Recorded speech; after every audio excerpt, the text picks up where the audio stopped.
नमस्कार। टाइम को मेज़र करना आसान है, बट टाइम के इंटेंशन को समझना बड़ा ही मुश्किल है। भारतीय वैदिक ज्योतिष शास्त्र समय के इंटेंशन को समझाने का शास्त्र है। उसमें भी हम नतमस्तक तब हो जाते हैं जब हम ये देखते हैं कि आज से हजारों साल पहले शास्त्रों में उस तरह की बातें कही गई है जो आज आधुनिक विज्ञान भी उसको मानता है, खगोलीय घटनाओं को भी मानता है। इतना ही नहीं, जब इवेंट्स होती है तो उसके बाद भी हम उसके बारे में मानने पर मजबूर हो जाते हैं। उस तरह की बातें शास्त्रों में लिखी गई है। आज पिछले कई समय से हम अल नीनो के बारे में जानते हैं और सुपर अल नीनो अभी डेवलप हो रहा है और उसके कारण भारतीय रेन के ऊपर बहुत बड़ा असर होने वाला है, ऐसा बहुत सारे विद्वान कह रहे हैं। लेकिन आपको जान के आश्चर्य होगा कि शास्त्रों में इसके बारे में काफ़ी पहले से घोषणा की गई है और यहाँ पर कुछ श्लोक के द्वारा मैं आपको यह बात स्पष्ट करना चाहूँगा कि आने वाला जो समय है वह समय महारौद्र समय है। सबसे पहले बात करते हैं शनि के रेवती गोचर के बारे में, जो कि 17 मई 2026 से लेकर 9 अक्टूबर 2026 तक रहने वाला है। इस गोचर के बारे में बात करते हुए भविष्य फल भास्कर में यह श्लोक दिया गया है। रेवत्यां च गतः सौरिः तदा देवो न वर्षति हाहाकारम महारौद्रम पृथ्व्याम जायते शिवे। अर्थात जब शनिदेव मीन राशि के रेवती नक्षत्र में जाते हैं तो प्रकृति के जल द्वार को संकुचित कर देते हैं, अर्थात बारिश नहीं होती। भले ही रेवती पोषण और पूर्णता को दर्शाने वाला नक्षत्र है, लेकिन शनि का कठोर नियंत्रण पृथ्वी के गर्भ के जल को सुखाने लगता है और बारिश बिल्कुल न हो उस तरह की परिस्थितियों का निर्माण होता है।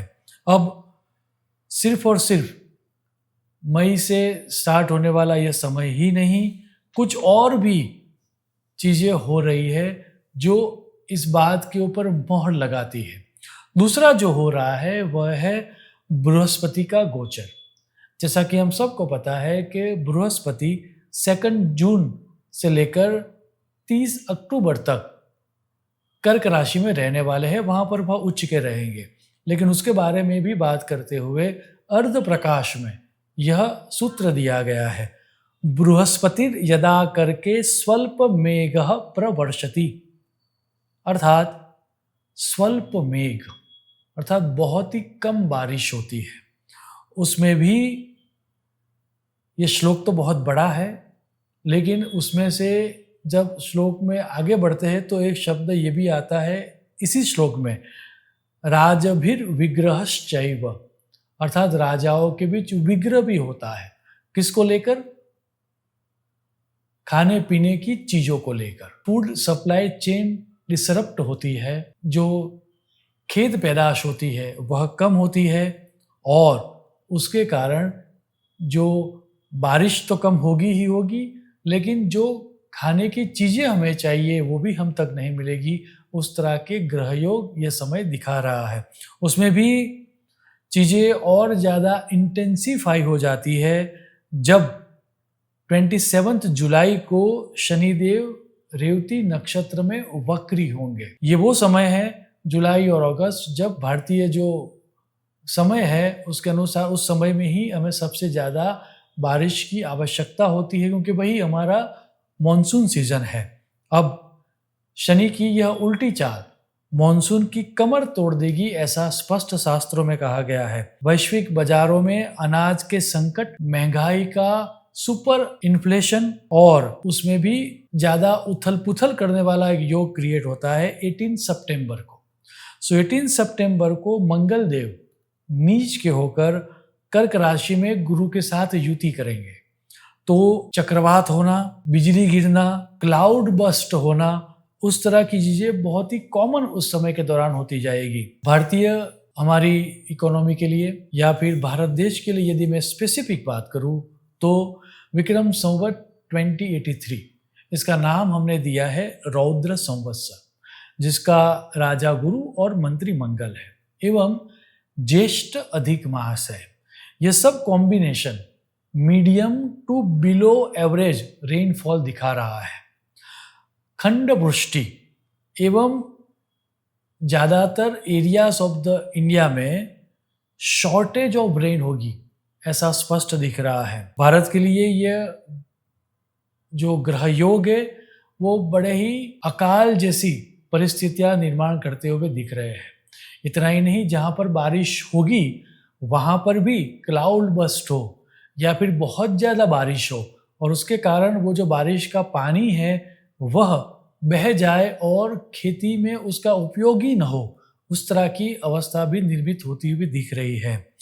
याद रहे, ज्योतिष का जो पर्पस है वो हमें डराने का नहीं है, लेकिन हमें यह सिखाने का है कि क्या हो सकता है। भारतीय इकोनॉमी के लिए यह समय जो है वह समय बहुत ही चुनौतीपूर्ण रहने वाला है। इतना ही नहीं, ये जो रेन होने वाली है वो भी बहुत कम होने वाली है। हालांकि शास्त्र तो ये कहता है कि पूरे विश्व में यह बारिश कम ही हो, उस तरह के ग्रह योग दिख रहे हैं, लेकिन यहाँ पर मैं स्पेसिफिक भारत की बात कर रहा हूँ क्योंकि वहीं पर इस समय के दौरान मॉनसून रहने वाला है।